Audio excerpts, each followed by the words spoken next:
Corona सबब तालीमी इदारनि में तालाबंदी के क़दीमी माक पाठ शरीफ के उस्तादनि ऐं शागिर्दनि रद्द करे छॾियो आहे। उन हवाले सां पेश आहे तनवीर मेमण जी ही रिपोर्ट। नाज़रीन, हिन महिल असां मौजूद आहियूं अलामा आया काज़ी गवर्नमेंट हाई स्कूल पाठ शरीफ में। हिन स्कूल जे तारीख़ मशहूरु आहे त हितां जिन बि इल्मु वरितो आहे उहे आला मनसब माणे जेको आहे सो ॿियनि वॾनि वॾनि मुल्कनि में ऐं सुपर पावर मुल्कनि में पहुता आला तइलीम हासिलु कयनि ऐं डिग्रियूं हासिलु कयनि हिन स्कूल जे बुनियाद ते।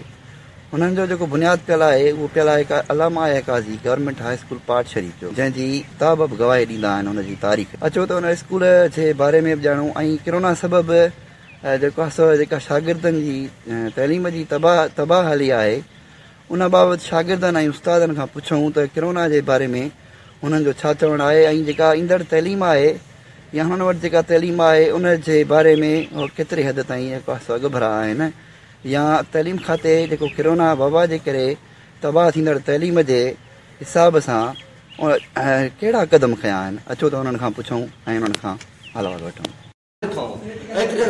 अपील कंदासीं असांजो स्कूल खोले, महिरबानी करे असांखे तालीम खपे, ताला न खपनि, उता कोई वाड़ा न खपनि, असांखे तालीम ॾिनी वञे। असां तालीम जी घुर कंदा रहंदासीं। जे तालीम न मिली सिंध सॼी सिंध हड़ताल कंदी, एहतजाज कंदी रहंदी। असांजी तमामु घणी तइलीम बर्बाद थी आहे। पूरा 9 खां 10 महीना सॼा असांजा स्कूल बंदि रहिया आहिनि। 2021 में बि सॼे साल में 21 ॾींहं वधि में स्कूल खुलिया आहिनि या 22 ॾींहं, ऐं पेपर बि असांजा थोरा थिया। उन हिसाब सां असांजी पढ़ाई असांजी ॾाढी वई आहे। ऐं इनशाला हाणे 10 में 3 खां पोइ जीअं सभु स्कूल खुलंदा इनशाला असांजी जीअं पढ़ाई हलंदी असां वधीक महिनत कंदासीं ऐं असां होशियारु थींदासीं। असांजा उस्ताद महिनती आहिनि, असांखे वधीक महिनत कंदा ऐं इनशाला अलाह कंदो 10 में किरोना न अचे ऐं असांजी जीअं मोकलूं न थियनि, स्कूल बंदि न थियनि ऐं असां पढ़ाई कयूं, लॉकडाउन जीअं वधीक न थियनि। सही नमूने मल्हाए ऐं हीअ जेको आहे जीअं सिस्टम कोरोना जेको हलियो आहे हिनखे डिले कंदा था अचनि। तइलीम तबाह थी आहे। जॾहिं ॿियनि सूबनि में स्कूल खुलियल आहे, पंजाब में खुलियल आहे, सरहद में is a very dangerous virus.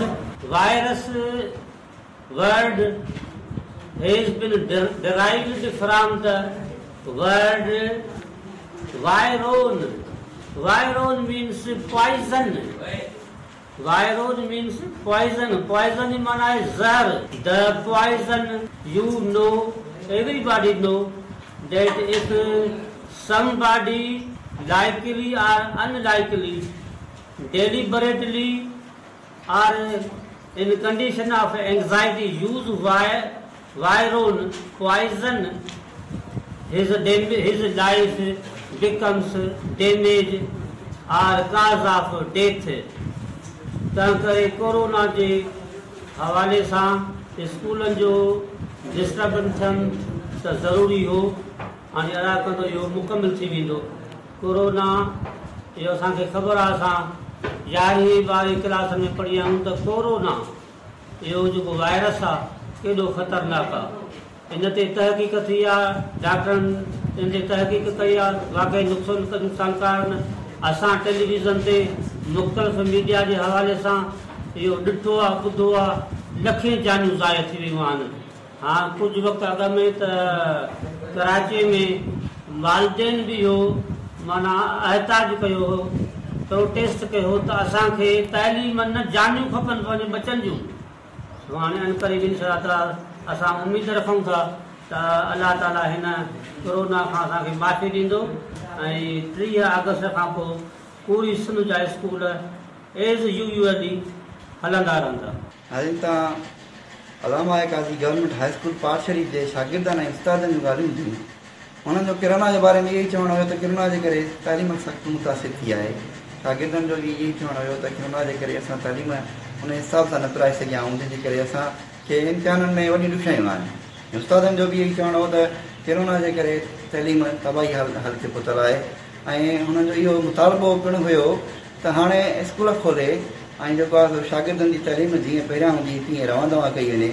जीअं ईंदड़ सालनि में या ईंदड़ इम्तिहाननि में, सालाना इम्तिहाननि में शागिर्द जेके आहिनि उहे कंहिं क़िस्म जी कंहिं ॾुखियाई खे मुंहुं न ॾियनि ऐं आला तइलीम हासिलु कनि, बहितर तइलीम हासिलु कनि कैमरामैन मुख्तार ब्राह्मणी सां गॾु तनवीर मेमून MNN न्यूज़ प्यारो स्टेशन।